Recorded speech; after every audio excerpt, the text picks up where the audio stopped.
নমস্কার, আপনারা দেখছেন পানিটাইম টাইমস। বিয়েবাড়ি থেকে ঘরে ফেরার পথে দুষ্কৃতীদের হামলা, জখম যুবকের মৃত্যু হলো।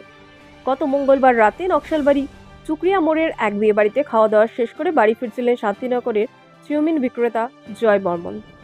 বয়স আনুমানিক 24 বছর। যুবককে একা পেয়ে বেশ কিছু যুবক অতর্কিতে হামলা চালায়, লোহার রড দিয়ে মাথায় মারধর করে। পরে স্থানীয়রা যুবককে উদ্ধার করে নকশালবাড়ি গ্রামীণ হাসপাতালে প্রাথমিক চিকিৎসার পর বাগডোগরা বেসরকারি হাসপাতালে ভর্তি করার পর উত্তরবঙ্গ মেডিকেল কলেজ ও হাসপাতালে পাঠালে আজ যুবককে মৃত্যু হয়। ঘটনার তদন্তে নেমে 7 জনকে জিজ্ঞাসাবাদের জন্য আটক করার পর 5 জন যুবককে গ্রেপ্তার করে পুলিশ। আজ ধৃতদের শিলিগুড়ি মহকুমা আদালতে তোলা হয়েছে। ধৃতরা হলো আদেশ নাগেশিয়া, শেখর কুজুর, অভয় নাগেশিয়া, ওম কিষান ও গগন নাগেশিয়া। প্রথম 3 জন নিউ চামচা বাগানের ও বাকি 2 জন চাইপু চা বাগানের বাসিন্দা। পুলিশ সূত্রে খবর, এই 5 যুবক বিয়েতে এসে যুবকের সঙ্গে বচসায় জড়িয়ে পড়ে এবং জয়কে একলা পেয়ে লোহার রড দিয়ে আঘাত করে। ধৃতদের রিমান্ডে নিয়ে এই ঘটনার আরও কারা জড়িত রয়েছে তার তদন্তে নেমেছে নকশালবাড়ি থানার পুলিশ।